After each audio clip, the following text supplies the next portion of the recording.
misalnya gini, eee, saya mau datang nih ke acara ladies ini, tetapi saya males. Nah, tetapinya ganti dengan meskipun.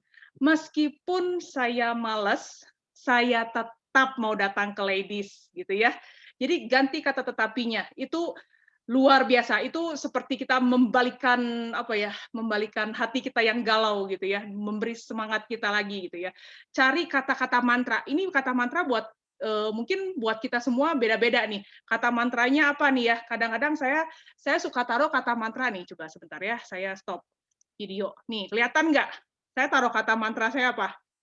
Semangat. Ini saya kalau mau meeting, mau apa gitu ya, kalau saya tutup video ini yang keluar semangat, kata semangat. Sebelum saya memulai meeting, sebelum saya memulai Zoom, ini saya sendiri jadi saya baca semangat. Ya mungkin bukan saya aja yang baca, orang-orang yang mungkin udah ada pada saat itu dan bisa kesempatan baca, mungkin saya juga bisa mentransfer semangat saya buat orang-orang. Mungkin yang tadinya ada lesu, ada loyo, mungkin mereka juga bisa jadi semangat gitu ya. Itu dahsyat banget kuasa kuasa dari perkataan, dari hal-hal yang positif, kita robah mindset kita menjadi hal-hal yang positif itu dahsyat banget, luar biasa. Oke, hari ini juga saya percaya para ladies ini udah antusias ya. Oke, dengan antusias sekali lagi saya ingatkan kita akan dapat banyak hal ya, dengan semangat kita akan dapat sesuatu yang pastinya luar biasa juga. Oke, udah ada bersama kita Pastor Ilyana Widodo. Saya perkenalkan dulu. Sebentar.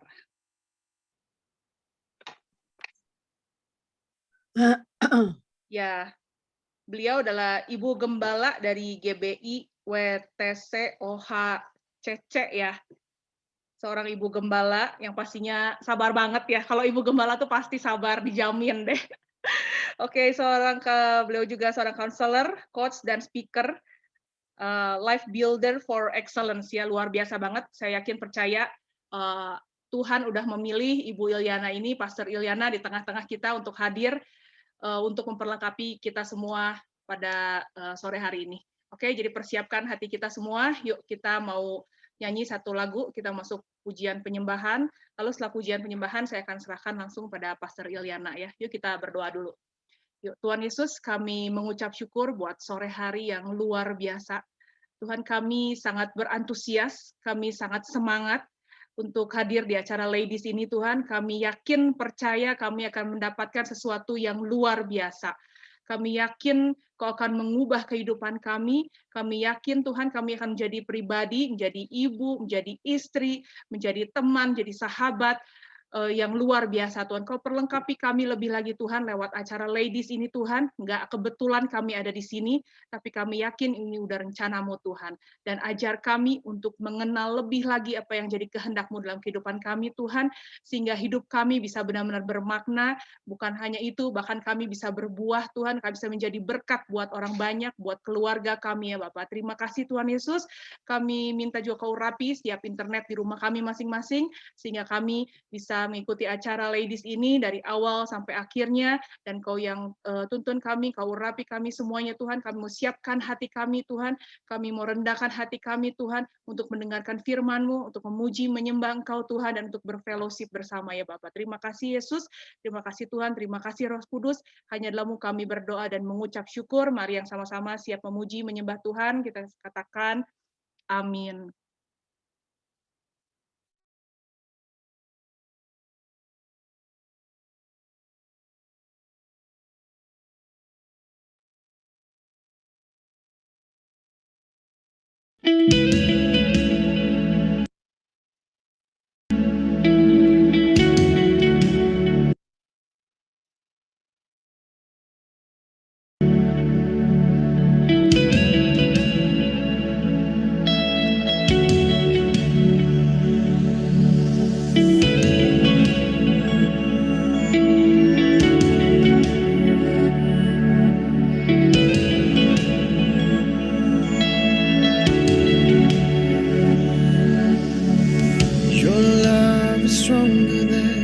Stronger than my fear.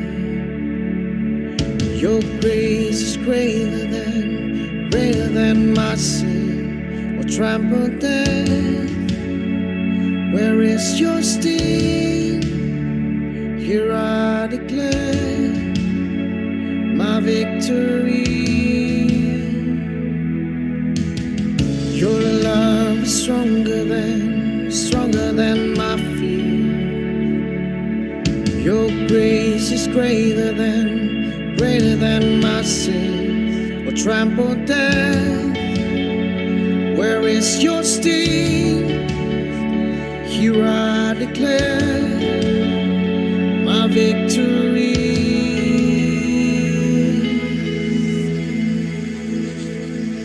Even when the mountains tremble, even when the storms come my way, even in the darkest night, you never let me go. Jesus, you're my rock and anchor. You're the one who fights my battles. Even in the darkest night, you'll never let me go.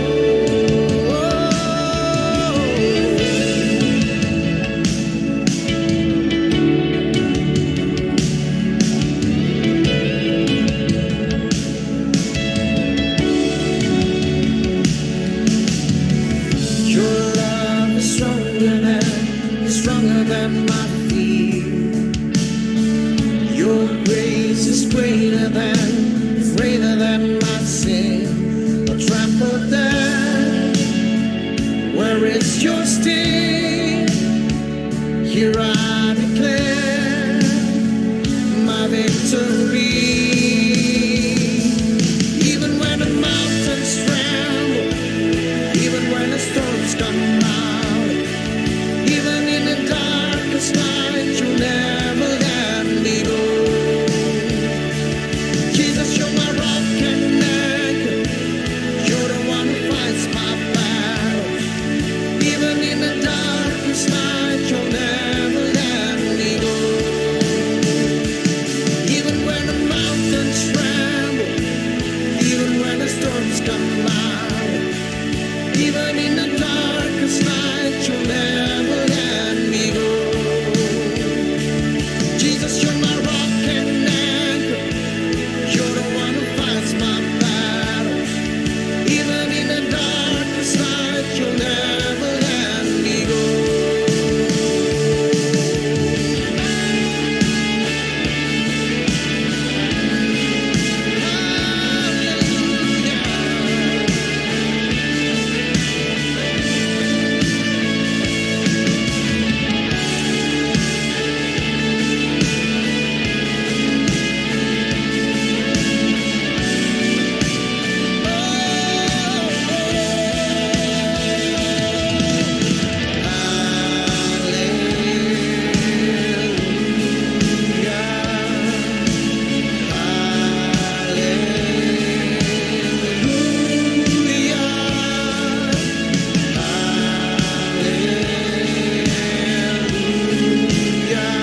I'm not afraid.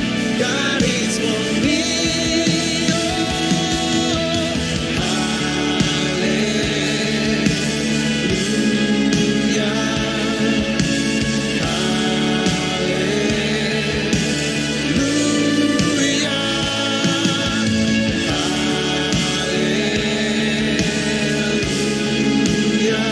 I'm not afraid. God is for me. Even when the mountains tremble, even when the storms come out, even in the darkest night, you'll never let me go. Jesus, you're my rock and anchor. You're the one who fights my battles. Even in the darkest night, you'll never let me go. Even in the darkest night, you'll never let me go.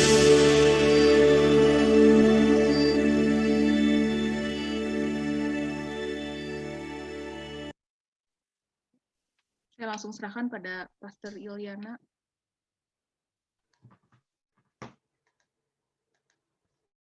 Halo, selamat siang. Shalom semuanya. Senang sekali kita ketemu pada siang hari ini walaupun secara online. Saya percaya Tuhan hadir di tengah-tengah kita dan siang hari ini kita mau belajar bersama-sama. Dan waktu yang indah kalau tadi kita bisa memuji dan menyembah Tuhan. Terima kasih juga buat Ibu Leni yang sudah mengundang saya dan mempercayakan saya untuk melayani pada siang hari ini. Saya mau memastikan apakah suara saya terdengar jelas?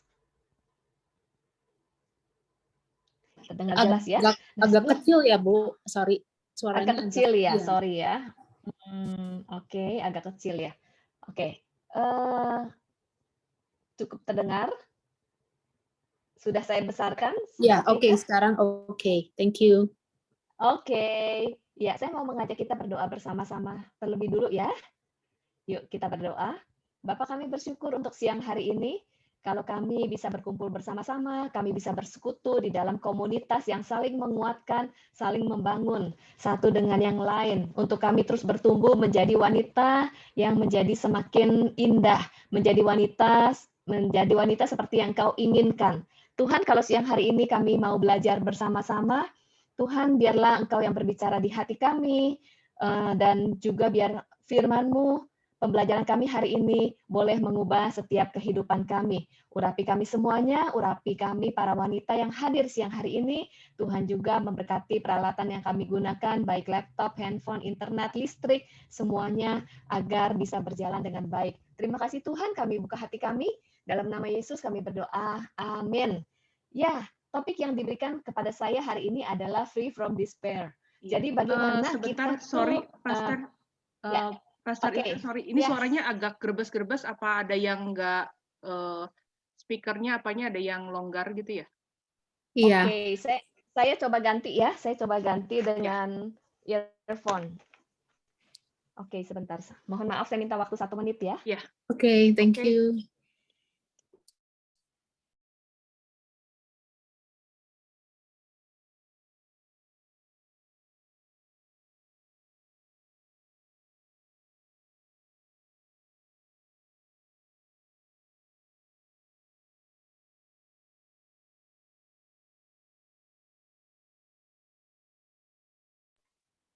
Tes, apakah suara saya terdengar?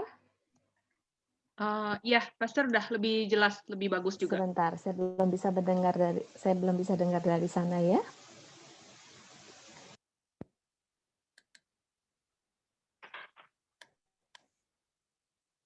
Tes, sudah oke kah? Ya, oke. Suara oke. Oke, sudah oke ya. Saya lanjut ya. Ya, terima kasih. Mohon maaf agak sedikit gangguan. Saya akan share screen.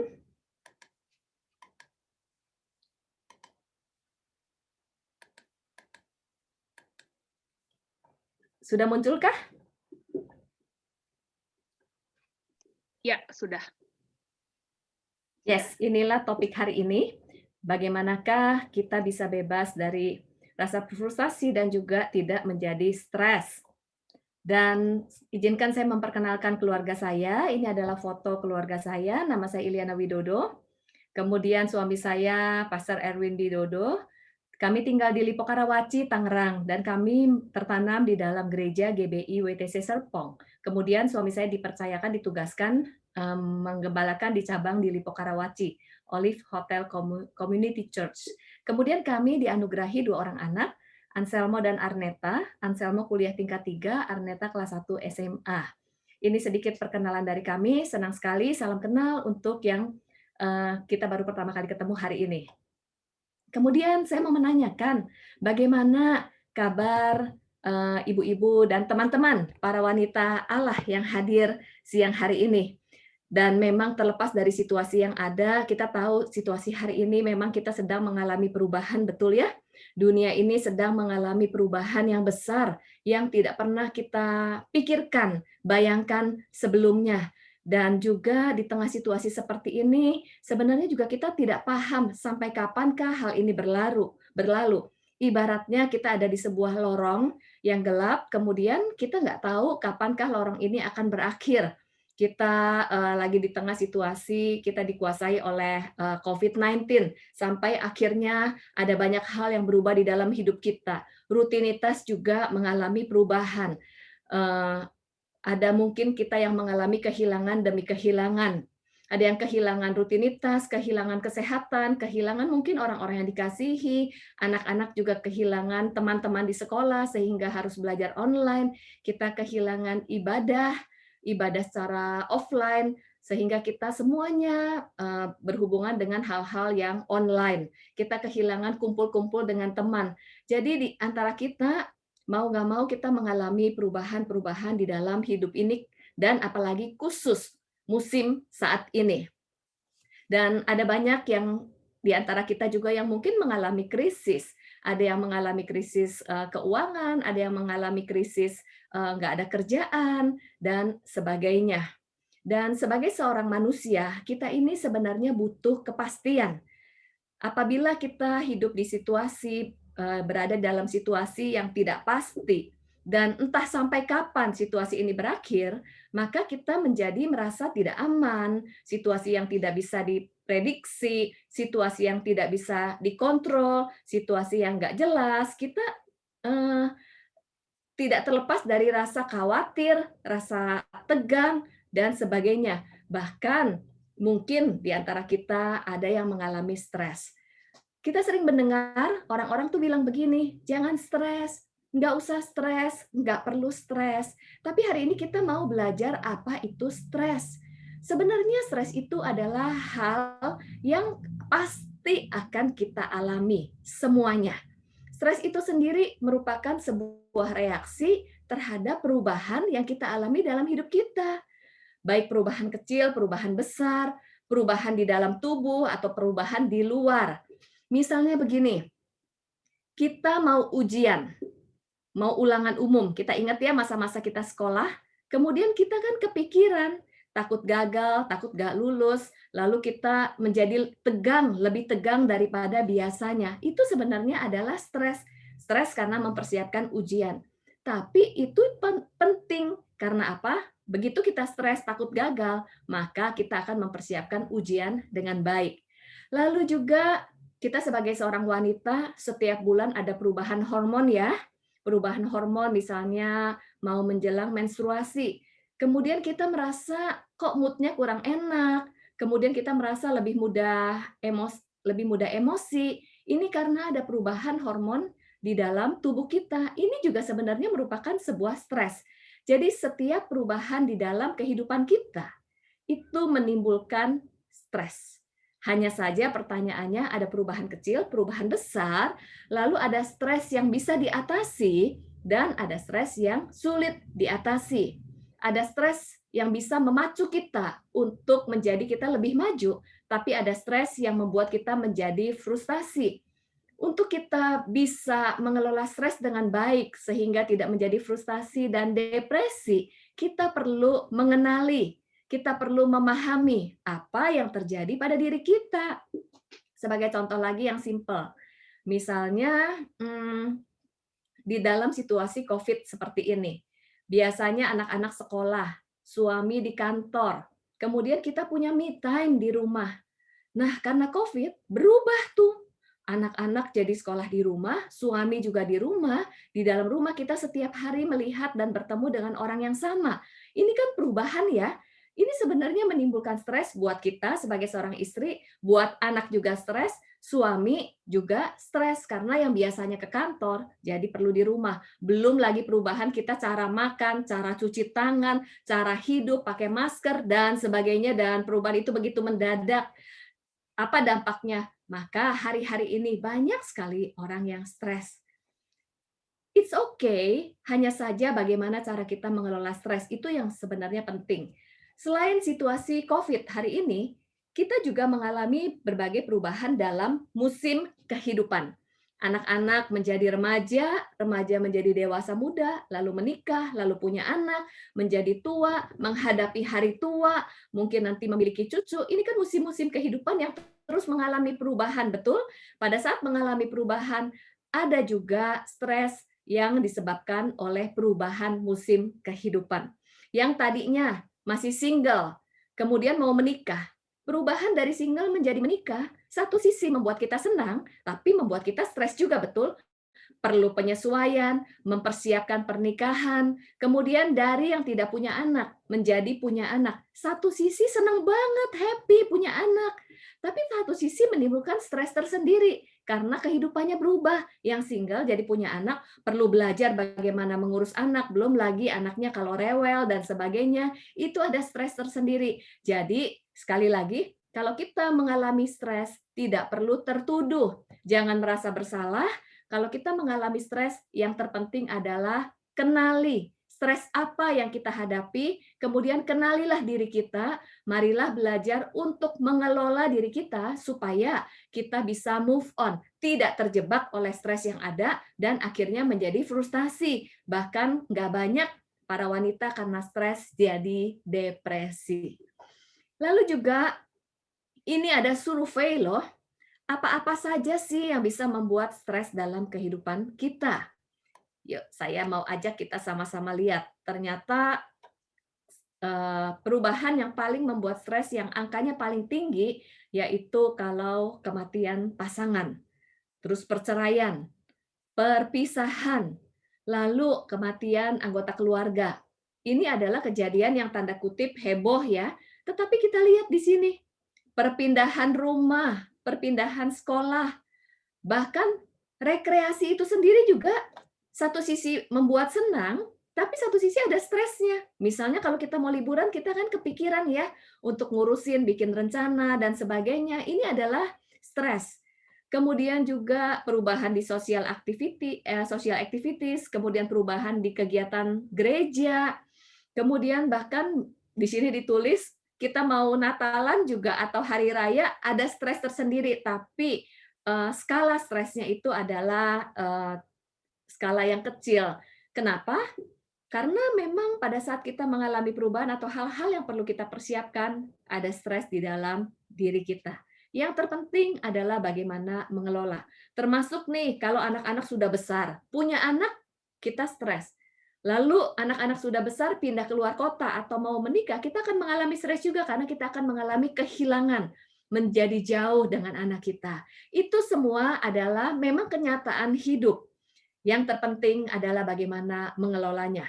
Dalam hidup ini kita juga mengalami berbagai kejadian dan pengalaman hidup. Ada pengalaman hidup yang menyenangkan. Pada saat mengalami pengalaman yang menyenangkan, kita pasti senang. Tetapi kita juga nggak bisa memungkiri ada hal-hal di luar kontrol, pengalaman yang tidak kita sukai, yang bisa membuat kita sedih, membuat kita kecewa, membuat kita cemas, membuat kita stres berkepanjangan. Inilah pada saat kita menjalani hidup, hal-hal ini memang mau tidak mau kita hadapi. Pertanyaannya, bagaimana kita mengelolanya? Kalau kita juga mau melihat stres, depresi di dalam Alkitab, kita juga melihat bahwa tokoh-tokoh Alkitab mengalami stres ataupun depresi. Ayat-ayatnya bisa dibaca ya, seperti Musa, Daud, Ayub, Yeremia, Elia, pada saat mengalami tekanan-tekanan hidup, mereka juga merasa stres. Bahkan Elia sempat depresi. Kenapa hal ini terjadi? Karena kita manusia. Kita sebagai manusia terbatas. Itu sebabnya kita benar-benar membutuhkan Tuhan yang memberikan kekuatan untuk kita bisa melewati berbagai musim kehidupan. Saya percaya ibu-ibu hadir di tempat ini karena kita membutuhkan Tuhan betul. Pada saat kita mengikuti persekutuan, kita percaya Tuhan hadir di tengah-tengah kita. Dan pada saat kita datang pada Tuhan, Tuhan akan memberikan kekuatan untuk kita menghadapi berbagai musim dalam hidup, dalam kejadian-kejadian yang kita alami sehari-hari. Kemudian juga, untuk kita bisa mengelola stres, kita perlu memahami ada stress level. Sebenarnya, kita ini tidak ada yang tidak terhindar dari stres. Tetapi kalau sampai melebihi batas kekuatan, too much stress, kita bisa menjadi overload. Dan disinilah yang seringkali membuat seseorang menjadi burnout, frustasi, depresi, dan seterusnya. Bahkan akhirnya mengalami gangguan-gangguan mental health. Sehingga sebenarnya kita sangat bisa tolong di situasi seperti ini. Dan kita sangat bisa dibantu supaya kita tidak mengalami burnout dan akhirnya frustasi.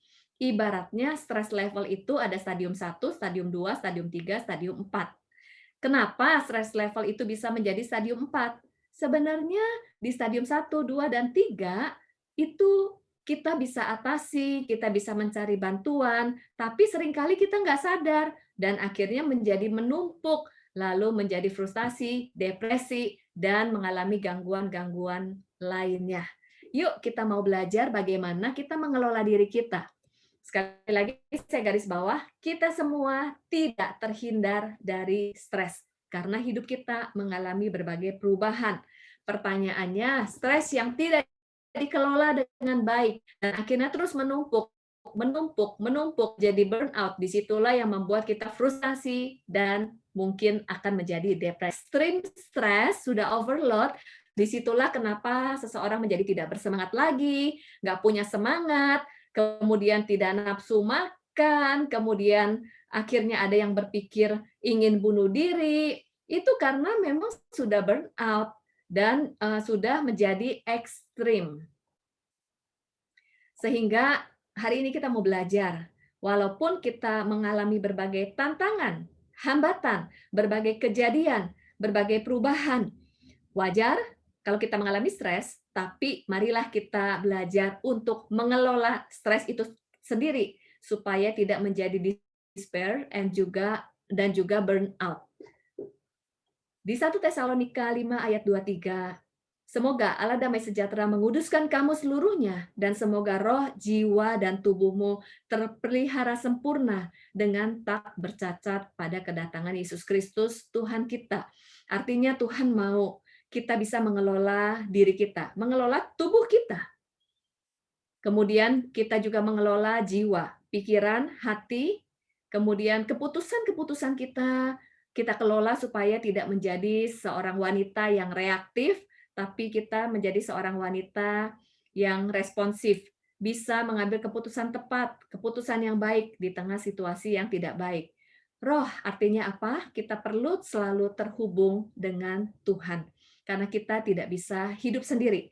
Kita butuh kekuatan supranatural, yaitu apa? Roh Kudus yang menyertai setiap kehidupan kita dan memberi kekuatan.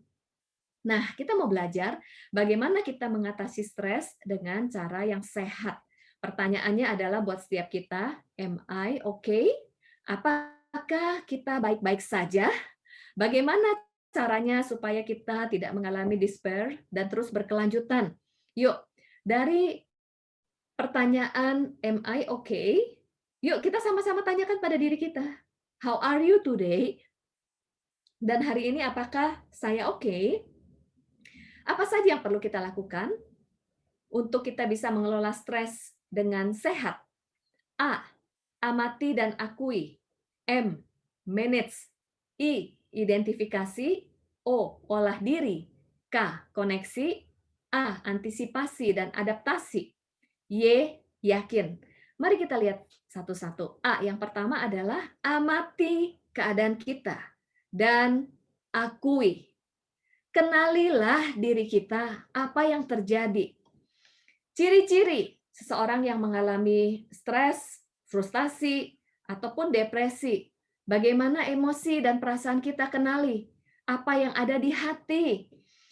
Apakah hati kita penuh dengan kemarahan? Apakah hati kita penuh dengan ketakutan? Kemudian apakah hati kita dikuasai oleh kekecewaan? Ini kita perlu kenali, amati dan akui hati dan perasaan kita. Kemudian amati pikiran. Apakah kita memiliki pikiran-pikiran yang negatif atau overthinking? Mungkin kejadian yang kita alami bukan kejadian yang besar, tapi karena kita terlalu berpikir berlebihan, kita sudah berpikir yang buruk-buruknya, ini bisa membuat kita tuh menjadi stres dan frustasi. Contohnya, saya ini sebenarnya punya tipe kalau sesuatu terjadi, saya sudah memikirkan yang buruk-buruk di kemudian hari. Padahal itu belum tentu. Nah, pikiran saya ini sangat mengganggu. Dan akhirnya saya nggak bisa konsentrasi. Kemudian saya jadinya marah-marah di rumah. Tapi karena saya nggak paham, saya nggak bisa mengelola diri. Sehingga kita sangat perlu untuk memahami diri kita. Lalu kita lihat juga relasi dengan orang lain. Apakah relasi kita semakin memburuk, misalnya jadi semakin sering bertengkar, kemudian sering marah-marah. Orang-orang rumah itu paling tahu kapan kalau saya stres. Ciri-cirinya adalah di rumah nadanya selalu tinggi dan juga marah-marah. Kemudian perkataan-perkataannya udah mulai nyelekit. Dulu saya nggak sadar. Kalau ditegur sama orang rumah, saya dibilang, "Mah, Mama kenapa sih marah-marah belakangan ini?" Saya bilang, "Enggak kok, kamu aja yang sensitif, nyalain orang." Padahal sebenarnya saya lagi stres dengan diri saya, tapi nggak sadar. Nah, kita perlu amati diri kita supaya bisa dikelola dengan baik. Kemudian juga kita lihat secara fisik. Ada loh, misalnya orang sakit, itu loh, pernah dengar nggak, asam lambung nggak baik-baik gitu, nggak sembuh-sembuh. Kemudian, vertigo nggak sembuh-sembuh. Lalu sulit tidur dan nggak tahu kenapa penyebabnya. Lalu juga mungkin ada sakit yang lain, sakit mah kah, atau mungkin penyakit-penyakit yang lain yang nggak sembuh-sembuh, waktu ke dokter, dokter bilang, "Ini sebenarnya nggak apa-apa, mungkin kamu banyak pikiran." Amati. Kalau kita punya ciri-ciri tersebut, yuk kita sama-sama kelola dengan baik. Kemudian kita juga check up diri kita, amati bagaimana spiritual. Biasanya di situasi seperti ini seringkali kita mudah kecewa kepada Tuhan. Kemudian kita bertanya, Tuhan kenapa ini terjadi? Terus kita merasakan Tuhan tidak adil, ada yang merasa ditinggal Tuhan, ada yang merasa Tuhan istilahnya apa ya, kok Tuhan tidak menjaga? Pertanyaan-pertanyaan itu sering dialami pada saat kita mengalami situasi sulit, atau kita dalam kondisi stres, atau kita sedang mengalami kejadian-kejadian yang negatif. Yuk kita check up, amati. Setelah kita amati, akui. Kepada siapa kita akui? Akui kepada Tuhan. Ngomong sama Tuhan, Tuhan saya sedih, saya marah. Tuhan saya punya pikiran-pikiran yang negatif, tapi saya nggak bisa mengelolanya. Tolonglah saya untuk saya bisa mampu mengelola pikiran dan tidak dikuasai oleh pikiran negatif. Kemudian juga relasi. Akui Tuhan, hari-hari ini kok relasi saya dengan orang-orang rumah nggak baik. Saya sering konflik, perkataan saya tajam, saya mudah marah-marah. Minta kekuatan dari Tuhan, akui. Kalau mungkin kita sakit, fisik kita nggak sehat, kita juga bilang sama Tuhan, Tuhan bukakan, singkatkan. Sebenarnya sumber stres, akar masalahnya apa sih? Supaya saya bisa mengatasinya dan mengelola dengan baik. Karena kalau kita tidak tahu akar masalahnya dan sumbernya, kita jadi akan berputar-putar. Berputar-putar, stresnya menumpuk, menumpuk, menumpuk, menumpuk, sampai overload dan juga burnout, sampai akhirnya kita menjadi tidak berdaya. Mungkin juga kalau kita memiliki perasaan Tuhan, saya nggak ngerti kenapa Tuhan izinkan saya mengalami kekecewaan. Akui, ngomong dengan Tuhan. Tuhan kita itu adalah Bapa dan Dia memahami perasaan-perasaan kita. Dia mau kita datang kepadanya dan mengakui semuanya. Maka pada saat kita datang dan mengakui apa yang kita alami, ini sebuah bukti bahwa kita merendahkan hati di hadapan Tuhan, kita membutuhkan intervensi Tuhan di dalam hidup kita. Ini penting. Yang pertama, amati dan akui kepada Tuhan. Lalu juga mengakui itu artinya apa? Jujur kepada diri sendiri. Kalau memang situasi kita lagi not okay, jujur bilang saya not okay Tuhan dan saya butuh kekuatan dari Tuhan. Ini penting banget.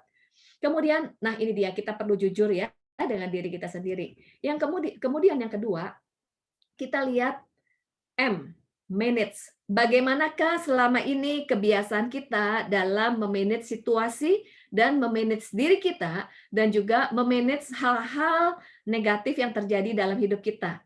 Ada beberapa cara memanage. Yang pertama, ada orang yang cenderung memendam. Memendam masalah itu tidak menyembuhkan dan tidak memberikan jalan keluar.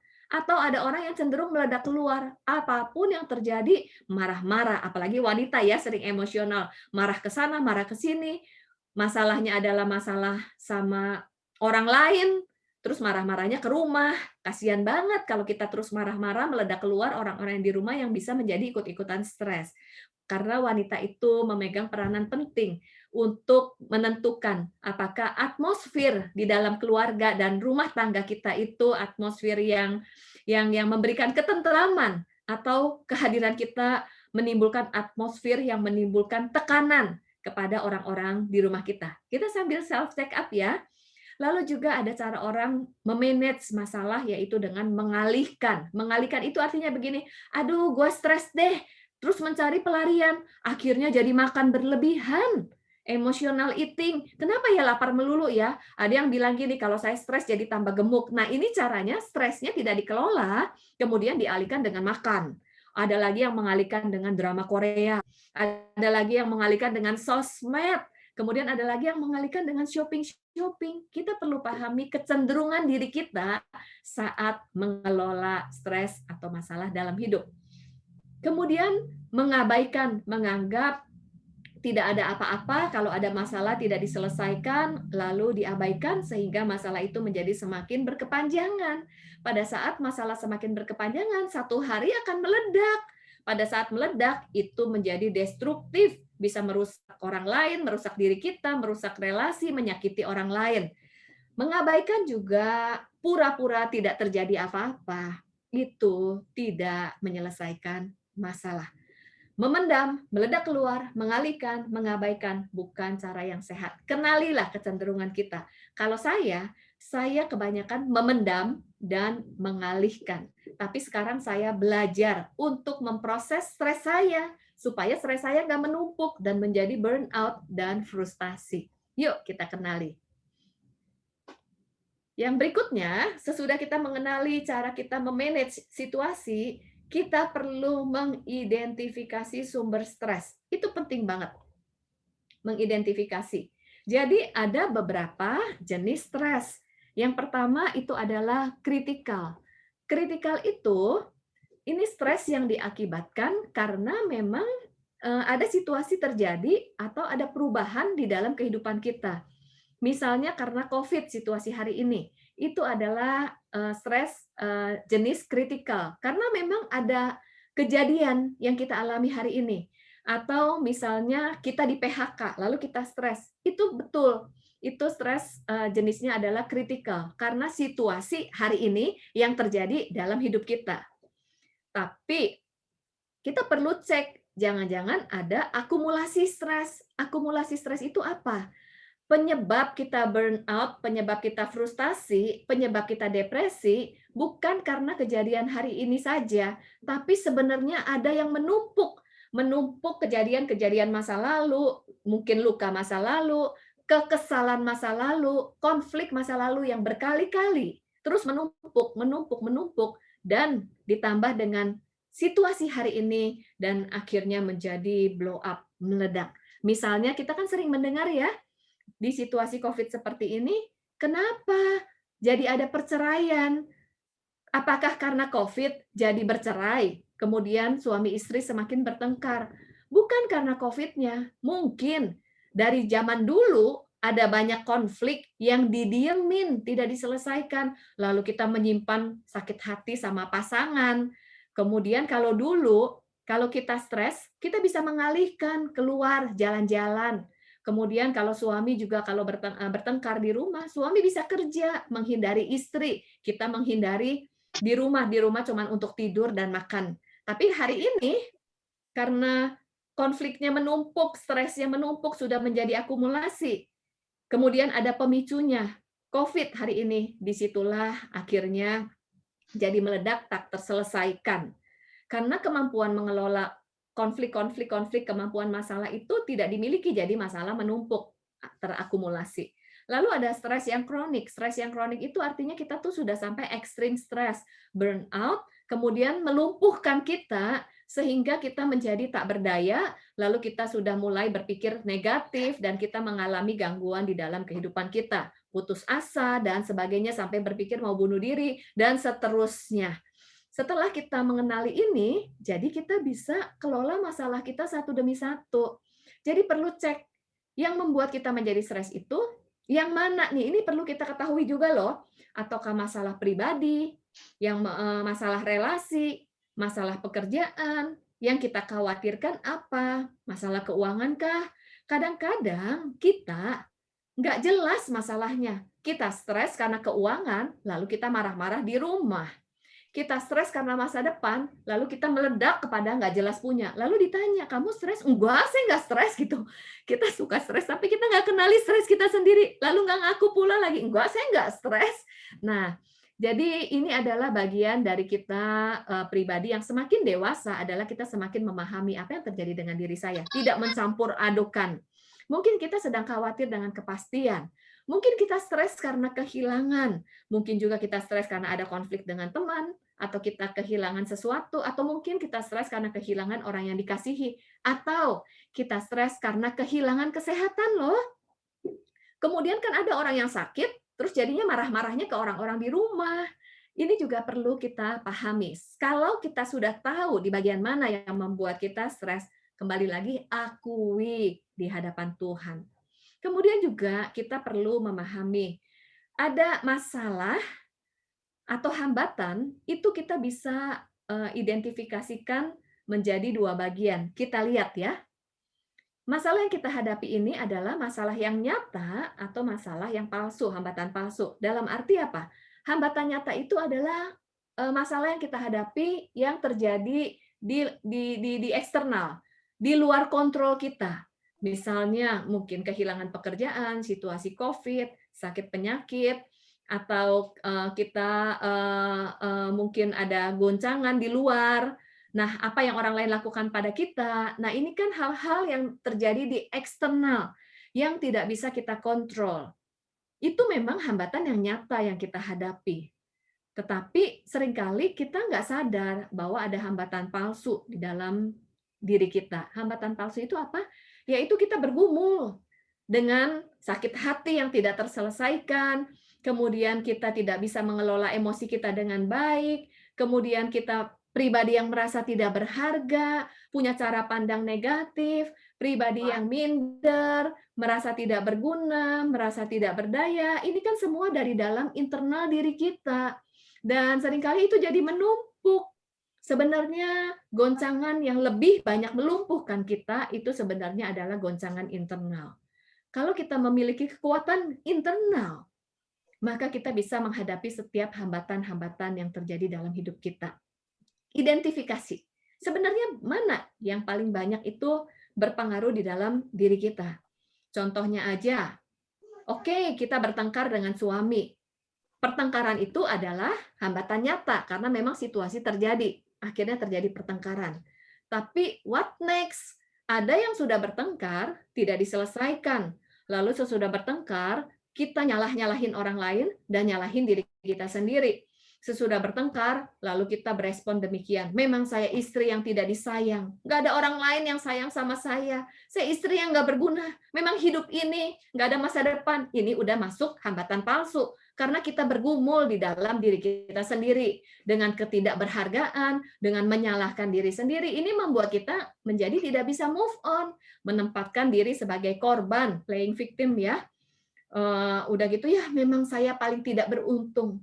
Nasib saya paling buruk. Nah, ini udah hambatan palsu. Yuk, apakah kita hidup mengasihani diri sendiri? Itu juga hambatan palsu. Kita perlu check up supaya bisa move on dan tidak terjebak di dalam frustasi.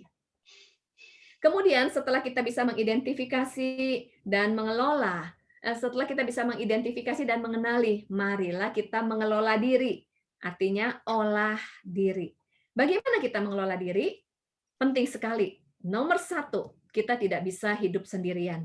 Kita butuh kekuatan dari Tuhan. Bagaimana cara kita memandang Tuhan itu juga penting sekali. Ada banyak kita menjadi mudah kecewa kepada Tuhan karena kita sulit melihat bahwa Tuhan itu yang memegang kontrol dalam setiap situasi yang Tuhan izinkan dalam hidup kita.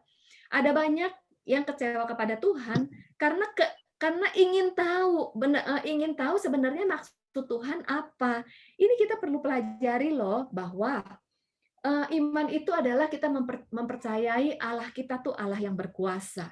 Iman itu adalah kita mempercayai bahwa Allah Bapa kita itu adalah yang memegang kontrol dan memberikan yang terbaik. Yang terbaik menurut Allah Bapa di surga seringkali sulit dipahami oleh pemikiran kita. Ini penting sekali. Karena kita sering menganggap bahwa Allah Bapa itu baik kalau hal-hal yang kita inginkan itu kita dapatkan sekarang. Jadi kita juga perlu pahami bahwa kehendak Bapa di surga ada yang kita bisa pahami. Kehendak Tuhan yang dinyatakan melalui firman-Nya, tapi ada kehendak Tuhan yang mungkin belum dinyatakan dalam kehidupan kita, sehingga kita tidak mengerti. Misalnya kenapa COVID ini Tuhan izinkan, maksud Tuhan apa? Kita nggak ngerti. Maksud Tuhan apa? Mungkin juga ada di antara kita yang mengalami kehilangan. Kita sedih, tapi kita nggak ngerti maksud Tuhan kenapa Tuhan izinkan hal ini terjadi. Nah, disinilah pentingnya iman, yaitu kita memiliki iman bahwa Tuhan kita memiliki hikmat yang tidak terselami, bahwa semuanya di dalam kontrol Tuhan. Kalau Tuhan tidak izinkan, sehelai rambut pun tidak akan jatuh. Tapi kalau Tuhan izinkan, ada maksud yang hari ini belum kita pahami, tapi satu hari itu akan disingkapkan di dalam hidup kita. Ada maknanya. Ini penting sekali. Kenapa? Karena seringkali kita menjadi kecewa sama Tuhan, karena begini, kita ini banyak berfokus kepada hal-hal yang negatif yang terjadi hari ini. Tapi kalau kita mau telusuri, sebenarnya ada banyak kebaikan yang Tuhan sudah lakukan dalam hidup kita.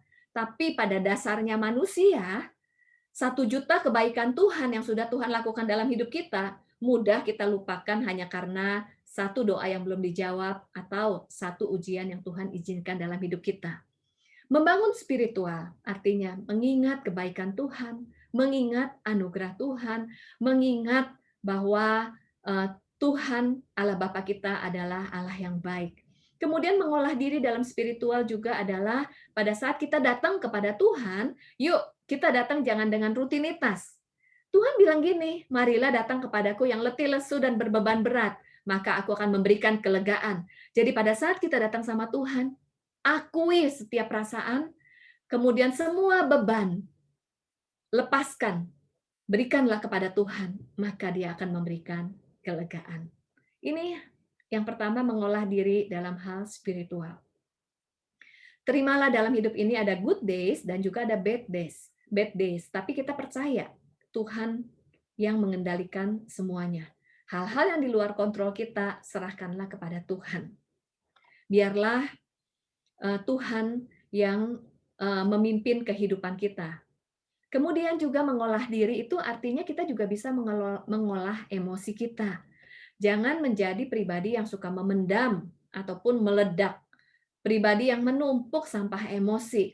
Tetapi apapun yang ada di hati kita, apapun yang kita rasakan, kalau kita marah, kita cemas, kita kecewa, jangan diabaikan, jangan dipendam, jangan ditumpuk, karena itu akan menjadi sampah emosi di hati kita. Sampah-sampah emosi itu semakin menumpuk, akan membuat kita tuh mudah stres dan depresi. Apa yang kita lakukan?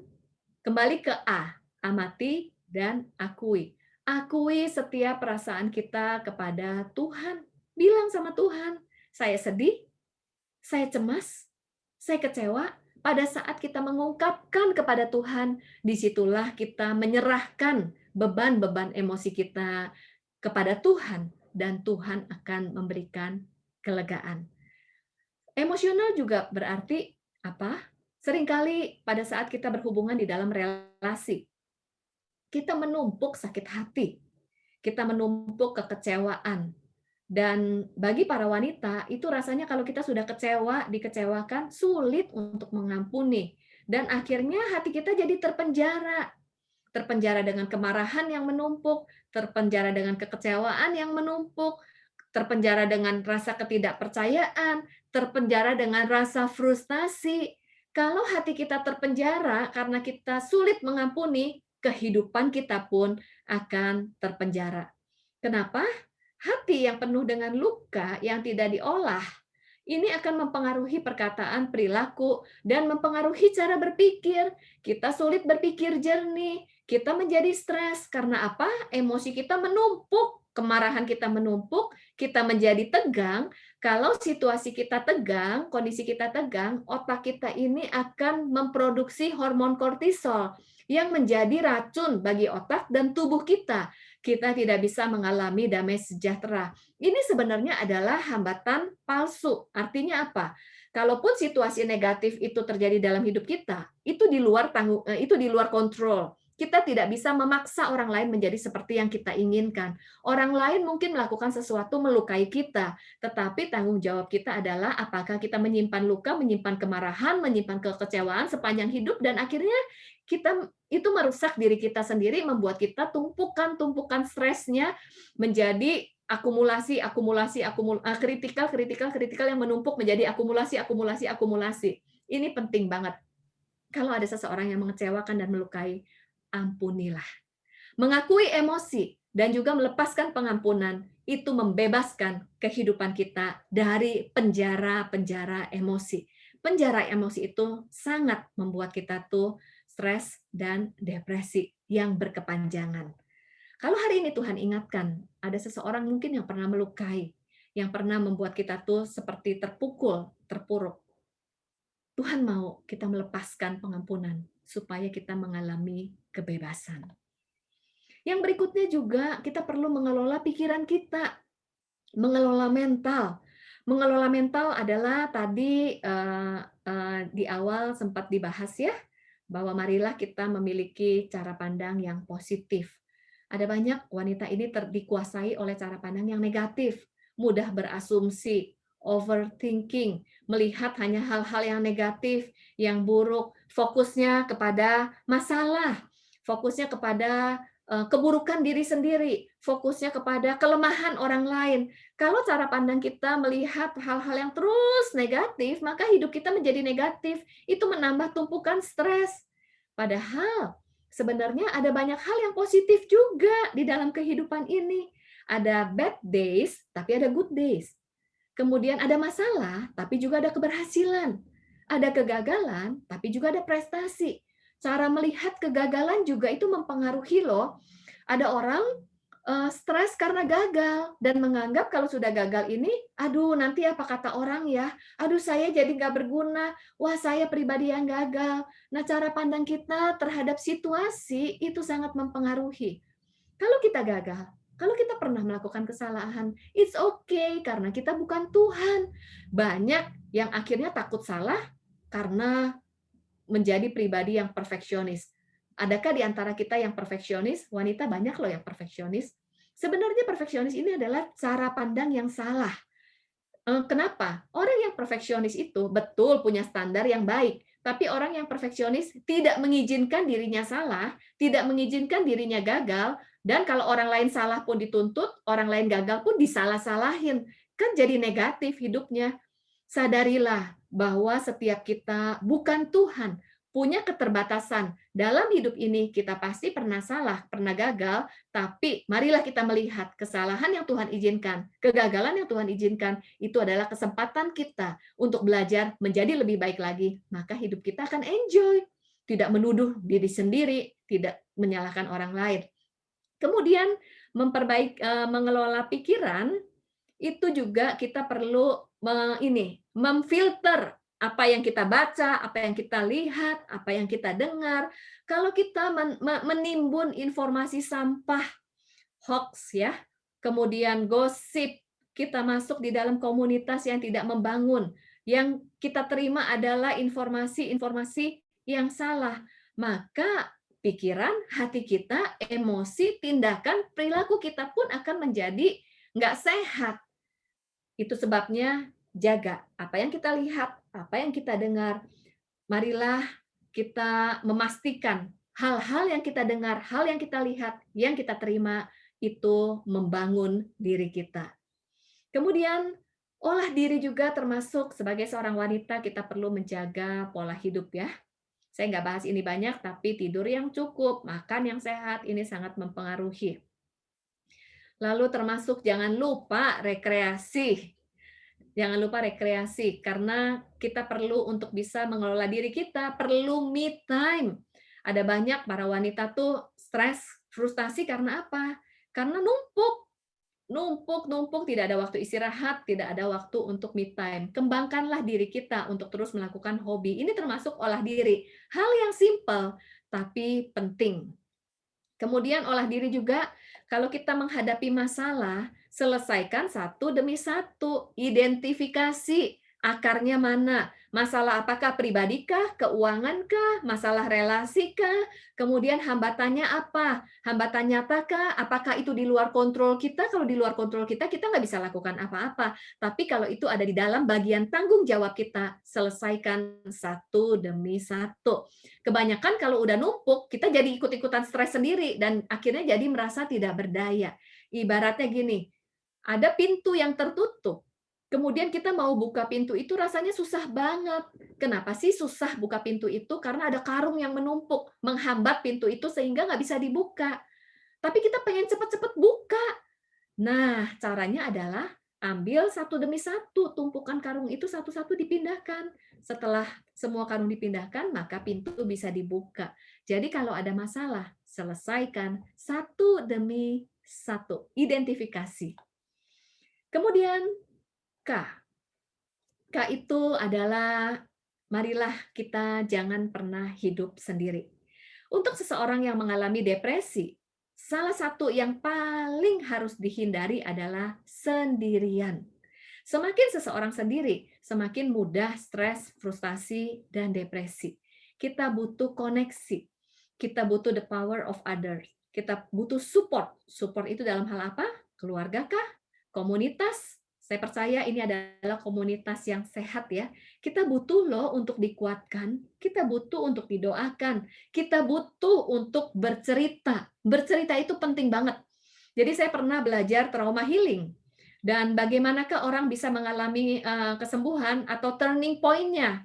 Turning point orang itu mengalami healing itu waktu kapan? Pada saat seseorang yang sedang trauma itu bisa bercerita kepada teman yang mendengarkan, teman yang berempati, dan pada saat bercerita, menceritakan masalah, itu powerful banget. Dan itu menguatkan, itu menyembuhkan. Tapi bercerita kepada teman di komunitas yang sehat ya. Kalau kita bercerita kepada yang salah, nanti jadi gosip, nanti malah jadi dihakimi. Pastikan bahwa kita ada di dalam komunitas yang saling membangun. Dan saya percaya komunitas di tempat ini adalah komunitas yang saling membangun dan mensupport.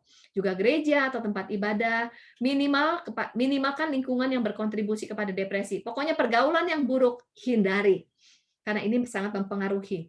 Lalu kenapa juga kita perlu komunitas? Yaitu untuk kita saling belajar. Sebagai seorang wanita, jangan pernah berhenti belajar. Kenapa? Pada saat kita bertumbuh, kita menjadi kuat, ini sangat mempengaruhi keluarga.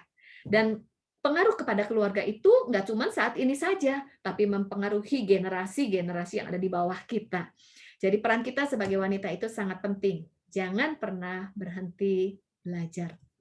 Lalu kalau kita menghadapi masalah, yuk kita belajarlah untuk beradaptasi, menyesuaikan. Ada seseorang yang resisten, ada masalah akhirnya menyerah, kemudian ada masalah langsung berpikir nggak ada harapan lagi. Waktu ada masalah terus berpikir ya sudahlah, nggak ada gunanya lagi. Tapi Tuhan memberikan kita kemampuan untuk beradaptasi. Beradaptasi artinya apa? Apapun yang terjadi, kita terus maju. Kalaupun kita pernah jatuh, kita bangkit lagi. Apa yang membedakan seorang pemenang dengan the winner and the loser? Apa yang membedakan? Dua-duanya atau setiap kita pasti menghadapi masalah. Setiap kita pasti pernah gagal. Tetapi seorang pemenang adalah pada saat gagal, bangkit lagi. Pada saat gagal, dia bangkit lagi. Gagal 10 kali, bangkit 10 kali. Gagal 20 kali, bangkit 20 kali. Dan kalaupun kita jatuh, percayalah, kita tidak pernah tergeletak. Karena kita nggak pernah sendiri. Kita punya Tuhan yang menyertai setiap kita. Marilah kita memiliki daya adaptasi. Jangan menyerah. Tetaplah maju. Kalaupun tidak bisa berlari, merangkak pun nggak apa-apa. Tapi jangan pernah stop di tengah jalan. Y. Why yang terakhir adalah yakin. Apa yang kita perlu yakini? Kita perlu yakini bahwa kita punya Tuhan. Hikmatnya tidak terselami. Tuhan yang mengendalikan kehidupan kita. Apalagi yang perlu kita yakini bahwa di dalam setiap krisis sebenarnya ada pintu lain yang terbuka. setiap krisis yang kita alami sebenarnya ada opportunity. Misalnya kalau ada satu pintu yang tertutup, sebenarnya ada pintu-pintu lain yang terbuka. Tapi cara pandang kita, mental kita seringkali berfokus kepada pintu yang tertutup, berfokus kepada krisis tersebut. Akhirnya jadi kita tidak bisa melihat opportunity yang Tuhan sediakan yang jauh lebih baik. Misalnya di dalam krisis COVID ini. Aduh, saya nggak bisa keluar rumah. Kan lihatnya begitu ya. Tapi kalau kita melihat opportunity, inilah kesempatan untuk saya punya waktu dengan anak-anak saya lebih banyak. Inilah kesempatan di mana saya bisa belajar mumpung di rumah. Inilah kesempatan untuk kita semakin bonding di dalam keluarga. Inilah kesempatan untuk saya membangun diri saya. Jadi setiap krisis ada opportunity. Mintalah kepada Tuhan, Tuhan, biarlah ubah cara pandang saya supaya tidak fokus kepada krisis, tapi biar saya bisa melihat jalan-jalan Tuhan yang terbuka. Karena Tuhan kita itu pasti Tuhan yang menuntun kita kepada kehendaknya, tapi seringkali mata kita tertutup karena hanya berfokus kepada krisis tersebut. Lalu apapun yang terjadi, karena kita percaya Tuhan turut bekerja, marilah kita memilih tidak menjadi bitter, pahit hati atau kecewa. Tapi setiap krisis yang Tuhan izinkan, sebenarnya ada sesuatu yang Tuhan latih dalam hidup kita untuk membangun kekuatan internal. Ada sesuatu yang Tuhan bangun dalam diri kita. Ada kebaikan-kebaikan yang mungkin sekarang belum terlihat, tapi waktu kita jalani bersama dengan Tuhan, kita bisa memaknainya dan kita menjadi pribadi yang lebih baik lagi. Jangan pernah menyerah. Roma 8 ayat 28. Kita percaya bahwa Tuhan turut bekerja dalam segala sesuatu untuk mendatangkan kebaikan. Saya minta waktu 2 menit ya untuk saya cerita satu kisah. Ada satu kisah yang sangat memberkati saya, yaitu cerita tentang kuda putih. Kalau ada yang pernah dengar, biarlah ini jadi siaran ulangan. Di satu desa ada seorang petani yang memiliki kuda putih. Lalu kuda putih milik petani ini bagus banget kuda putihnya. Kemudian banyak orang ingin membeli kuda putih ini dari si petani. Tapi petani ini nggak pernah mau jual kuda putihnya. Sampai satu hari ada raja. Raja tuh bilang gini sama petani, apapun yang kamu minta akan saya berikan, yang penting kamu berikan kuda putih kamu ini buat saya. Lalu singkat cerita, petani itu tidak mau menjual kuda putihnya, karena dia menganggap kuda putih itu adalah sahabat dia. Kemudian, teman-teman yang lain, satu kampung bilang begini, aduh kamu nih bodoh banget. Masa kamu mau hidup miskin, tidak berubah? Kenapa kamu tidak terima tawaran raja?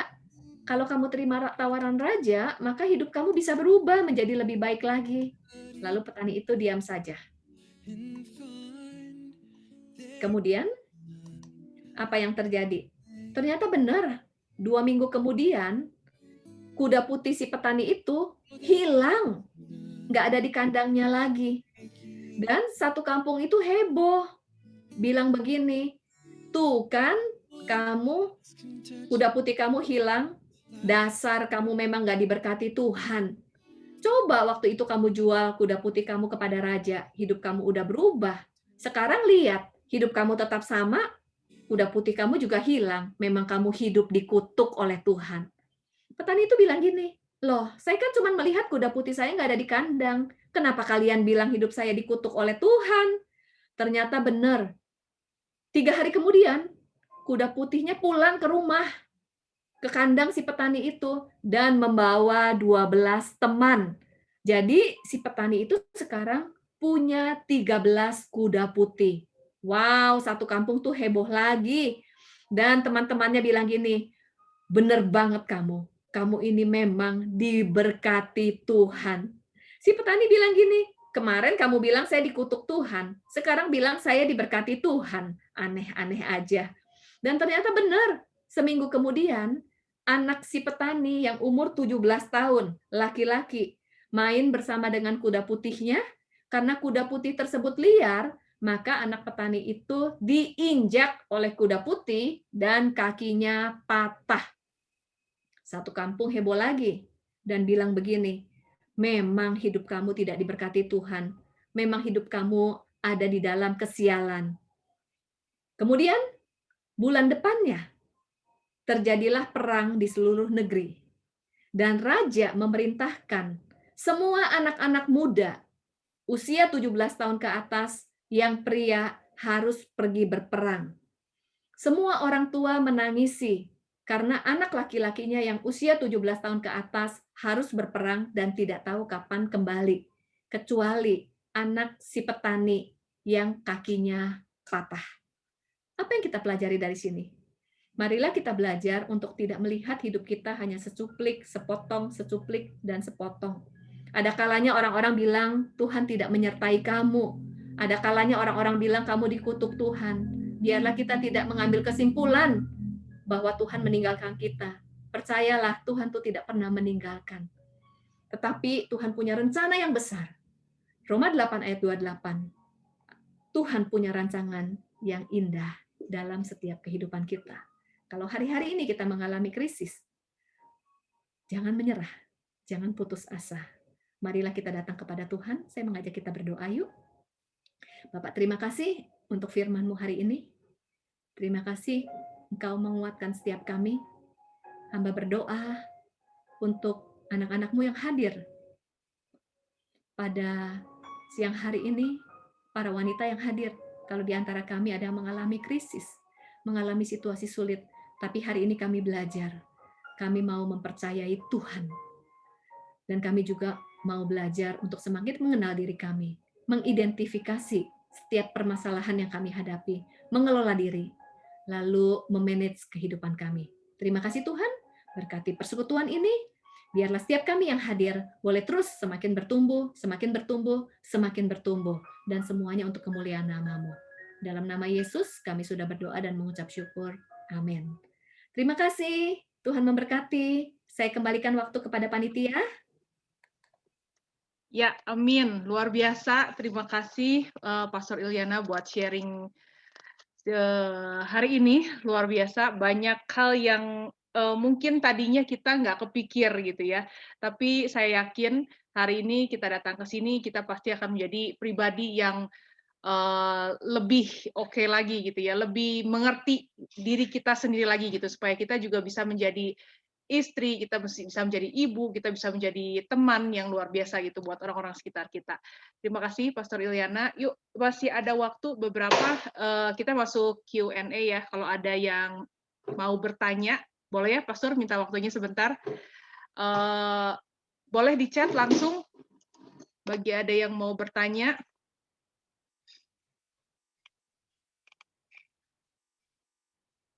Tadi ada yang paling nemplok gitu ya. Tadi kan kita berbicara di awal tentang stres ya. Stres itu tadi Pastor Ilana ingatkan lagi, ada stres yang bisa diatasi dan ada stres yang sulit diatasi. Tapi Pastor Ilyana nggak berkata stres nggak ada stres yang tidak bisa diatasi, itu enggak loh. Pastor Ilana tadi nggak berkata seperti itu. Jadi ada yang bisa diatasi, ada yang sulit diatasi gitu ya. Nah, jadi pasti bisa diatasi. Ya hari ini tadi kita belajar cara-caranya. Ya nanti saya harap teman-teman di sini semua mencatat ya tadi ya apa aja gitu ya, atau nggak minimal ada yang nemplok gitu. Tadi begitu mendengar ada yang yang disampaikan benar-benar tahu, oh ini gua banget nih, ini yang harus saya perbaiki nih, ini yang harus saya robah nih gitu ya. Dan saya yakin hari ini bukan kebetulan kita mendengarkan hal ini, tapi ini semua yang terbaik buat kita semua. Yuk, ada yang mau bertanya silakan.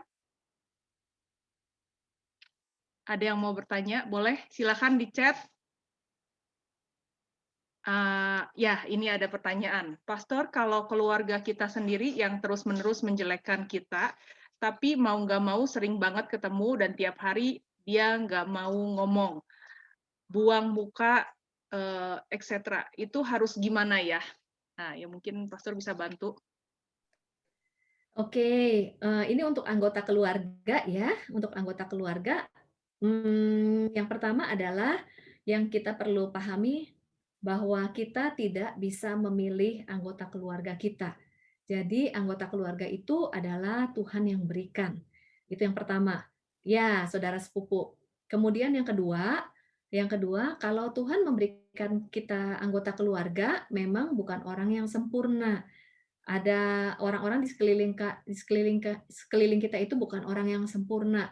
Bahkan yang terdekat pun suami dan anak-anak. Kalau kita pahami bahwa mereka bukan orang yang sempurna, itu pasti juga akan melakukan kesalahan atau dalam relasi kita bisa terluka di dalam relasi. Ini adalah kenyataan hidup, itu perlu kita pahami dulu. Lalu yang ketiga, kita akan mengalami konflik di dalam keluarga, itu hal yang memang kita hadapi. Pertanyaannya, hasil dari konflik tersebut, apa pengaruhnya itu penting banget. Kalau misalnya memang keluarga keluarga dekat, kita lihat dulu dari mereka. Kita melihat situasi mereka. Sebenarnya dia benar-benar menyerang kita, atau dia memang terluka. Lalu kalau dia terluka, kenapa? Mungkin juga dia orang yang terluka, mungkin dia juga lagi stres. Kadang-kadang begini, ada seseorang ngomong sama kita nadanya tinggi. Belum tentu dia lagi marah sama kita, belum tentu dia memang sengaja menyerang kita, belum tentu dia sengaja melukai kita, tapi kitanya yang sensitif jadi mudah terluka. Ini kita perlu cek ya, pertama diri kita. Lalu yang kedua, kalaupun dia memang sengaja menyerang kita dan melukai kita, kita tidak bisa ubah dia. Tetapi tanggung jawab kita adalah menjaga hati. Menjaga hati dalam arti begini, oke, orang lain menyakiti saya. Memang saya terluka, lepaskan pengampunan, tetapi apakah kita mau move on atau kita hidup di dalam luka dan jadi kita terus-menerus kepikiran dan kita tidak bisa lakukan apa-apa, jadi putus asa, jadi frustasi, ini pilihan kita loh. Itu. Kemudian yang berikutnya, kita lihat kalau orang memang benar-benar satu rumah sama kita seperti suami dan anak-anak, Tuhan izinkan, itu adalah salah satu bentuk untuk memproses kita menjadi seperti yang Tuhan inginkan. Kita dibangun, dilatih kesabaran, kita terus dibangun untuk mengasihi, kita terus dibangun untuk mengampuni.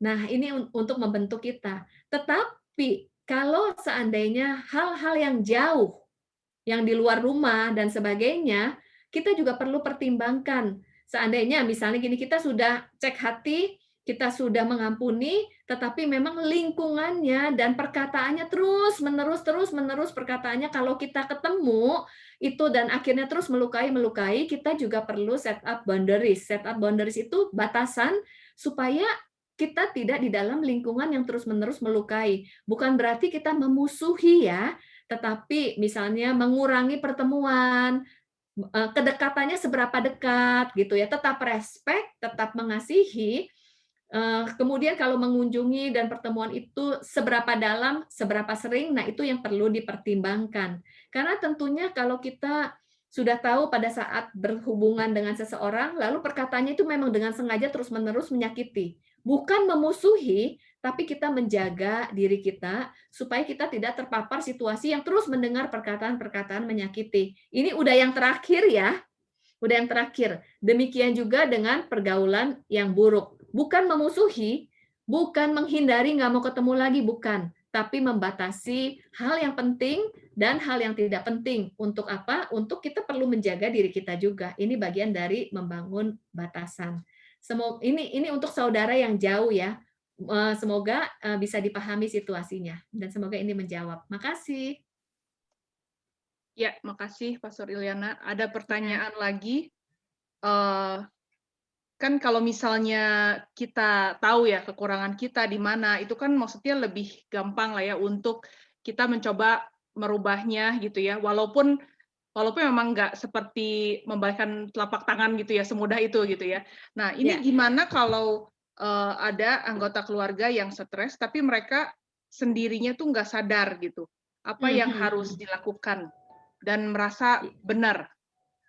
Ya, nah ini penting, iya benar banget. Tadi Ibu bilang bahwa untuk kita berubah kita perlu sadar diri dulu ya. Kalau kita nggak sadar diri kita sulit apa yang perlu kita ubah. Kemudian kalau kita nggak sadar diri kita cenderung akan merasa baik-baik saja dan merasa benar. Nah ini justru berbahaya. Ekstrim kiri adalah selalu merasa salah, Ekstrim kanan selalu merasa benar. Kalau selalu merasa salah, belum tentu kita selalu salah. Ini perasaan kita. Bisa juga kita mudah terintimidasi. Kalau selalu merasa benar, dalam hidup ini kita nggak bisa benar, maksudnya kita nggak ada yang sempurna. Ada hal yang perlu kita perbaiki.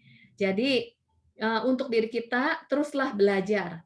Minta sama Tuhan untuk Tuhan ingatkan hal-hal yang perlu diperbaiki. Supaya mata hati kita terbuka. Itu penting banget, supaya kita aware.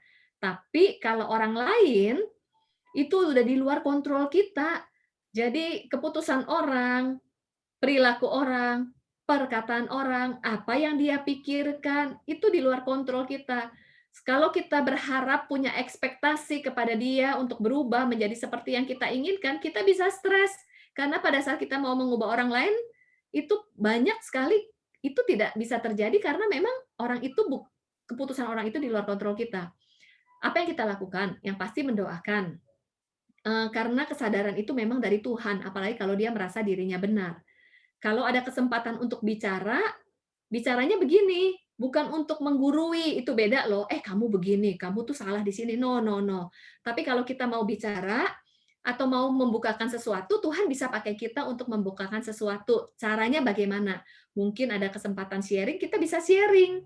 Sharing yang apa yang kita sharingkan? Bagaimana kita disadari dari hal-hal yang mungkin awalnya kita tidak sadari. Lalu bagaimana kita mengalami perubahan, bagaimana kita dipulihkan. Pada saat kita sharing ke dia, bisa kita berharap dia mungkin bisa terbuka, dan ada hal-hal yang dia jadi ingin, oh iya kalau kamu berubah, saya juga pengen berubah dong. Ini akan berbeda dengan bilang gini, kayaknya kamu perlu berubah dari bagian A, B, dan C. Kamu jangan begitu, itu sulit. Jadi mungkin ini yang kita bisa lakukan. Tetapi kembali lagi, kita berharap dia berubah, kalaupun responnya tidak seperti yang kita inginkan, kita juga perlu, istilahnya seringkali kita kecewa. Kenapa kita kecewa? Karena menaruh ekspektasi sama orang lain. Sekali lagi, tanamkan bahwa kita tidak bisa mengontrol orang lain. Kalau kita tahu itu, kita bisa mengelola hati kita, jadi kita tidak mudah kecewa. Itu sih, semoga menjawab ya. Ya, makasih Pastor. Oke. Selanjutnya, ini dari teman saya. Wah, luar biasa. Ini beliau nih ada di Taiwan nih saat ini. Untuk Yanti. Hai Yanti. Wow. Pastor, bagaimana cara kita untuk tetap tenang dan nggak mudah terpengaruh? Kayak misalnya pas seneng nggak mau terlalu seneng, sedih juga nggak mau sedih banget. Terima kasih, Pastor. Oh, wow, ini pertanyaan menarik. Kalau senang nggak mau senang banget, kalau sedih nggak mau sedih banget. Nah, justru kalau kita bisa merasakan senang dan juga kita bisa merasakan sedih, kita bisa merasakan marah, itu kita perlu berbahagia. Artinya, kita ini normal. Kalau seseorang nggak bisa merasa marah, nggak bisa merasa sedih, nggak bisa merasa senang, itu justru berbahaya. Jangan-jangan kita mati rasa. Kalau kita mati rasa, itu berbahaya. Kalau kita mati rasa, kita menjadi orang yang dingin, tidak punya kasih, kita tidak bisa mengelola emosi. Kalau orang yang mati rasa, itu berarti kalau dia terluka, dia menumpuk lukanya sampai dia tidak bisa merasakan apa-apa lagi hatinya. Itu berbahagialah, bisa merasakan berbagai perasaan yang ada. Nah, yang berbeda adalah apakah kita dikontrol oleh perasaan kita? Itu beda. Dikontrol oleh perasaan kita misalnya gini, orang lain membuat kita marah. Kalau kita dikhianati, kita marah kan wajar, karena seorang manusia itu kita bisa marah. Kalau dikhianati nggak marah, jangan-jangan kita mati rasa saking marahnya. Oke. Yang berbeda adalah waktu kita marah, bagaimana kita mengelola perasaan marah itu dan bagaimana kita mengekspresikannya. Yang ada adalah seringkali kita marah, kita langsung blow up dan jadi marah-marah. Itulah yang Tuhan tidak mau, mengekspresikan marah-marah jadi melukai orang lain. Apa yang kita lakukan supaya tidak dikontrol oleh perasaan-perasaan kita? Tadi, amati dan akui. Datang sama Tuhan, akui. Tuhan, saya marah sama dia. Karena dia tuh mengkhianati saya. Saya marah, Tuhan. Terus udah gitu, identifikasi apa yang membuat marah. Karena dikhianati, karena dia tidak menghargai saya, itu identifikasi loh. Lalu setelah identifikasi, olah diri. Akui emosi, Tuhan, saya masih marah, tapi mengampuni. Saya mau mengampuni. Lalu olah pemikiran kita. Oke, perilaku orang itu yang membuat saya marah memang tidak bisa saya kontrol. Dan saya mau memahami bahwa mungkin dia memang belum dewasa, dia belum seperti apa, tetapi melalui kejadian ini membuat saya menjadi lebih sabar, membuat saya menjadi wanita yang lebih dewasa. Nah, dengan demikian jadi kita bisa mengelola diri kita. Oke, semoga ini membantu ya. Oke, makasih Pastor. Tadi Iya. pertanyaan yang sebelumnya ini ada nyambung, nanya lagi, kalau yang menyakiti itu dari keluarga inti, bagaimana cara memberi batasan dirinya? Keluarga inti, misalnya oke,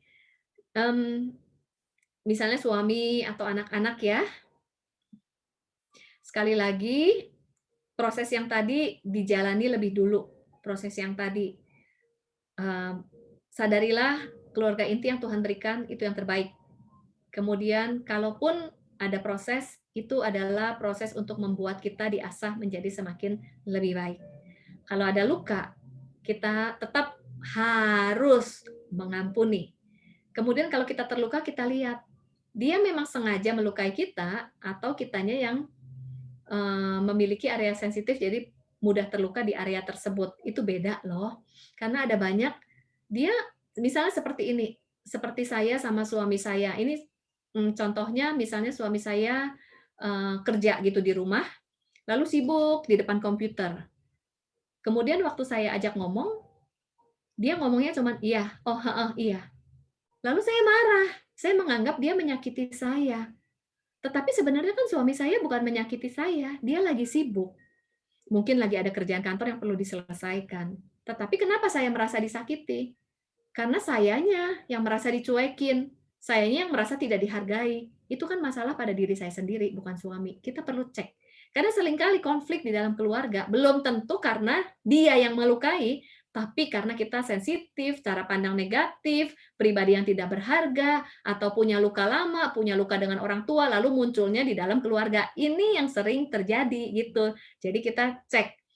Berikutnya, kalau seandainya memang kita merasa terluka, kita sudah proses hati kita, sudah mengampuni, kita mau ngomong juga boleh ke dalam keluarga inti. Itu sangat boleh. Kan di dalam keluarga inti pasti ada konflik. Tetapi yang penting bagaimana setelah konflik ini diselesaikan, lalu relasi menjadi bertumbuh. Kita boleh ngomong bahwa saya ini terluka karena pengalaman yang ini, karena perilaku yang ini. Tapi ngomongnya secara asertif, bukan provokatif. Asertif itu menceritakan apa yang kita rasakan, menceritakan apa yang kita harapkan. Kalau provokatif, itu kita ngomongnya gini, kamu nih selalu cuekin saya, kamu nih ya selalu menyakiti, kamu ya tidak pernah berubah. Itu akan menimbulkan pertengkaran. Membicarakan baik-baik secara asertif tuh oke. Oke, semoga saya bisa menjawab ya. Ya, makasih Pastor. Oke, ini ada satu Iya. pertanyaan lagi, ini yang terakhir ya, karena kita udah mau Oke. hampir jam 4. Pastor, kalau misalnya kita punya sifat yang ingin membuat semua orang yang kita sayangi bahagia mungkin ya, tapi pada akhirnya mungkin tanpa kita sadari itu membuat kita stres. Karena ketika kita berusaha membahagiakan satu pihak, mungkin pihak lainnya tidak sepaham, akhirnya bisa konflik. Bagaimana cara menghadapi ini? Iya, kita ingin membahagiakan setiap orang. Kita ingin membahagiakan setiap orang, bedakan antara kita memang ingin, apa ya namanya, memperhatikan, kita ingin menolong, kita ingin menjadi alat Tuhan untuk menolong orang yang berkesusahan. Itu memang itu yang Tuhan inginkan. Tetapi kalau dalam hidup ini kita merasa kita, sampai wajib membahagiakan orang lain dan kebahagiaan orang lain itu tergantung saya, ada apa dengan diri kita gitu. Apakah kita, istilahnya apa ya, kenapa kita ingin menjadi, sampai over, ingin menjadi ada savior syndrome gitu, bahwa kebahagiaan orang lain adalah tanggung jawab kita. Lalu bagaimana cara kita membahagiakan orang lain? Jadi apapun yang orang lain itu minta, apapun yang orang lain inginkan, kita tuh say yes terus, kemudian kita pun, tidak membatasi diri dengan apapun yang dia mau kita berikan, perhatian berlebihan dan over. Nah, ini ada apa sebenarnya di dalam diri kita? Apakah kita ingin merasa berharga dengan melakukan itu? Apakah kita ingin mendapat penerimaan? Lalu kalau orang itu tidak menghargai kita, apakah kita akan marah? Nah, ini kita perlu cek karena apa-apa yang over dan, sesuatu yang berlebihan, itu sebenarnya ada isu di dalam diri kita. Sebenarnya ada apa? Menolong orang lain itu oke, tapi kalau hidup kita hanya untuk kebahagiaan orang lain, itu sebenarnya tanda tanya. Apa benar untuk kebahagiaan orang lain atau ingin terlihat baik atau ingin diakui oleh orang lain, itu. Kemudian juga pada saat ini yang pertama ya, tetapi kalau semuanya itu oke-oke saja, tidak ada hal yang lain, silakan. Asal pada saat membahagiakan orang lain, jangan sampai hidup kita juga nggak balance, nggak punya me time, kemudian kita tidak merawat diri sendiri, kemudian relasi dengan keluarga menjadi tidak seimbang. Kalau ada sesuatu yang sudah tidak seimbang, jangan-jangan kita terlalu over. Kalau terlalu over, ada apa di balik itu? Nah, seandainya kita menolong orang lain, tapi ada orang lain yang lainnya lagi nggak suka, itu kan dalam hidup ini selalu begitu. Perasaan orang lain, pandangan orang lain, perkataan orang lain, sikap orang lain itu tidak bisa kita kontrol. Kalau hidup kita dipengaruhi oleh apa yang tidak disukai oleh orang lain, perkataan orang lain, kita akan capek ya. Kita akan capek. Seberapa kita mengizinkan hidup kita dikendalikan oleh pengaruh dari orang lain, itu juga sebenarnya kita sih yang menentukan. Mungkin itu saya bisa jawab ya. Ya, Semoga makasih menjawab. Pastor. Oke. Ini ada satu pertanyaan lagi, boleh deh, mungkin bisa lebih singkat lagi. Saya punya sobat kuliah, sejak kuliah sampai sekarang masih kontak. Dari sejak kita ketemu setelah berkeluarga masing-masing. Saya merasa dia sering mencemooh ke saya. Setelah saya bisa mengampuni cemoohannya selama ini, tahun 2018, tapi sekarang mulai lagi. Bagaimana ya, Pastor, sedangkan saya nggak ingin punya musuh. Oke. Terimalah bahwa dalam hidup ini akan ada orang yang memuja-muja dan akan ada orang yang mencemooh kita. Itulah kenyataan, iya. Kalau kita, ada orang gini deh, ada yang memuja, ada yang menghujat kita juga, itu memang dalam hidup pasti akan ada seperti itu. Lalu bagaimana kita mencegahnya? Kita kan tidak bisa mencegahnya. Kalau kita sudah melakukan tanggung jawab kita dengan baik, kita tidak melakukan kesalahan, kita udah refleksi dan koreksi diri, dia masih mencemooh, itu kan mulutnya dia gitu ya. Tapi yang menentukan seberapa besar cemooh itu mempengaruhi kita dan membuat kita jadi terus-menerus stres, ya itu kita perlu sadari ya. Saya sering belajar begini juga. Misalnya ada seseorang berkata negatif, terus akhirnya saya jadi kepikiran. Lalu saya mengingatkan diri saya, "Oke Tuhan, saya ampuni. Kalau dia mau negatif, ya itu keputusan dia. Tetapi apakah perkataan negatif itu membuat saya nggak bisa move on? Saya tidak mau membiarkan diri saya tidak bisa move on hanya karena perkataan orang. Belum tentu saya seperti itu yang dikatakan, yang dicemoohkan. Nah, kita perlu ingatkan diri kita seperti itu. Kan rugi ya kalau kita membiarkan diri kita dipengaruhi perkataan orang dan banyak banget. Bisa ada 100 cemooh. Wah, kalau kita tidak menjaga hati kita dengan 100 cemooh itu, kita bisa stres dan frustasi. Yuk, tadi ada tulisan hater itu pasti ada. Tetapi jangan begini, dikasih masukan, nggak mau. Orang yang kasih masukan dengan baik dianggap haters. Nah, itu juga tidak balance ya. Apa-apa yang tidak balance itu tidak baik, perlu check up diri. Oke, semoga membantu. Ya, oke, makasih Pastor Ilyana. Cukup ya Terima untuk kasih. hari ini, luar biasa kita belajar banyak Terima hal. kasih. Ya, dan oke, terakhir nih ya, saya mau tanya nih. Oke, tadi kan Pastor ada beberapa poin ya yang disampaikan ya, sampai dibikin satu kalimat, am I okay ya, am I okay. Ya. Nah, saya sekarang mau tanya nih kepada ladies di sini, boleh di chat ya jawabannya ya. Tadi itu K-nya itu apa? K-nya apa? Ada yang ingat nggak? K-nya apa? Oke. Wah, saya bikin stres nih kayaknya. Saya bikin stres nggak ibu-ibu di sini semua? Koneksi. Oke, ada satu jawab. Yeay, koneksi, betul. Oke, maksud saya bukan gini. Sekarang saya mau nanya lagi nih. Tadi ada I ya. I-nya apa? Nah, tapi sekarang gini, misalnya saya ngomong kalau yang bisa jawab dapat handphone Samsung terbaru deh gitu. I-nya apa? Identifikasi. Oke, ini saya cuma jok ya. Saya juga pengen Samsung terbaru. Cuman gini yang saya maksud. Kalau kita dikasih misalnya, kalau dapat handphone Samsung terbaru, wah kita langsung mikir nih, stresnya hilang, langsung kita mikir, aduh tadi apa ya? I-nya apa ya? Wah kita pengen cepet-cepet jawab, kita jadi semangat, kita jadi antusias ya. Nah itu cara saya mengatasi stres saya, cari sesuatu yang bisa bikin kita ngelupain stres, cari yang bisa bikin kita semangat gitu ya, cari hal-hal yang bisa, oke Ibu Farida, makasih ya siapa tahu nanti Amin dapat Samsung-nya ya, saya juga pengen. Cari sesuatu hal yang bisa bikin kita nggak terlena dalam kesetresan kita gitu ya, dan akhirnya nanti jadi sikap perilaku kita jadi negatif gitu ya. Cari sesuatu yang bisa bikin kita semangat. Misalnya lagi stres sama anak atau gimana gitu ya. Coba pikir ulang ketika kita pengen punya anak dulu, mengharapkan dapat anak, senangnya, happy-nya gitu ya, melahirkan seorang anak, dikasih anak yang lucu gitu ya, itu kan membuat kita stresnya jadi hilang gitu ya, itu cheer up kita kembali gitu ya. Nah itu mungkin satu tips dari saya gitu ya, gimana caranya gitu ya. Tadi saya di awal saya nanya pertanyaan pada stres nih, pada apaan ya ini, terus ngapain lagi gitu ya, diulang-ulang buat apa, tapi setelah saya bilang dapat handphone, wah langsung semangat, beda kan, beda ya mikirnya ya. Oke, yuk sekali lagi terima kasih Pastor Ilyana.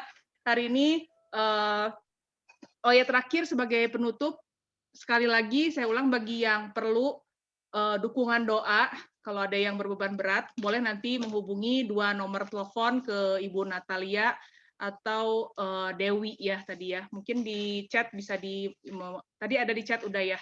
Nanti mungkin bisa bantu lagi. Dan yang pasti kita komunitas ladies ini, tadi kan Pastor Ilyana bilang, jangan cari yang hoak gitu ya. Di sini kita nggak ada yang hoak gitu ya. Dan ini adalah komunitas yang sehat gitu ya. Di sini tenang aja, yang punya beban doa juga semuanya rahasia dijamin gitu ya. Nggak akan kemana-mana gitu ya. Kita semua mau saling support, kita semua mau saling bantu di sini karena kita perlu komunitas satu sama lain gitu ya. Kita nggak bisa hidup sendiri. Kita perlu saling menguatkan satu sama lain. Ya jangan pernah jangan pernah malas, jangan pernah longgar iman kita gitu ya. Tapi mari kita terus perkuat. Dan salah satunya kita bisa ketemu di Ladies ini setiap 2 minggu. Jadi 2 minggu ke depan kita akan bertemu kembali. Oke, yuk kita mau tutup. Oh ya, kita mau foto bersama dulu sebelum doa terakhir. Sebelum doa penutup, kita mau foto. Yuk yang bisa dibuka videonya, tolong dibuka. Oke, semuanya ini ada 4 halaman. Tolong ditahan dulu ya, ibu-ibu, jangan ada yang liu. Oke. Aku nggak bisa lah. Oh ya, nggak apa-apa kalau nggak bisa, nggak apa. Nggak apa kalau nggak bisa, nggak apa. Yuk, yang bisa aja. Ya, oke. Ada 4 halaman semuanya ya. Halaman 1 dulu. Yuk, 1, 2, 3. Oke, halaman kedua. Tahan dulu, tetap senyum. 1, 2, 3.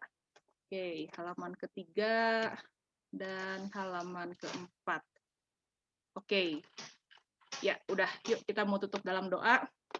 Tuhan Yesus, terima kasih buat hari ini.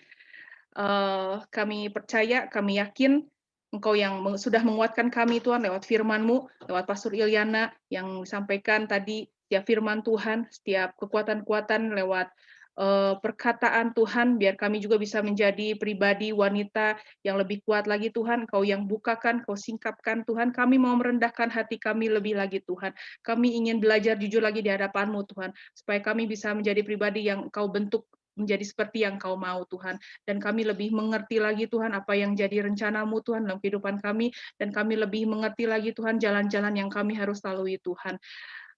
Kami adalah pribadi yang berharga di mata-Mu Tuhan, kami adalah pribadi yang benar-benar Kau peduli Tuhan, dan saat ini Tuhan, kami sadar betul kalau Engkau selalu beserta kami dan Engkau selalu ada bersama kami Tuhan.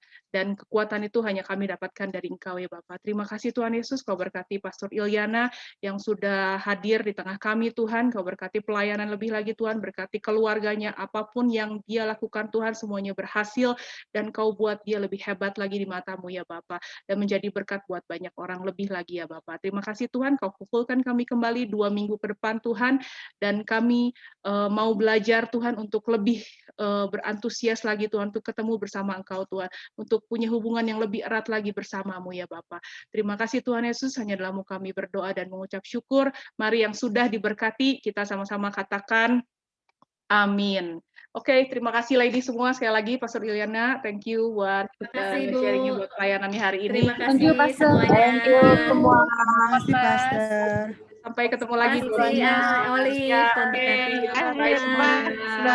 Tuhan berkati. Thank you. Sehat selalu ya, Tuhan dan berkati. tetap semangat ya. Semangat, Thank semangat. you. Semangat.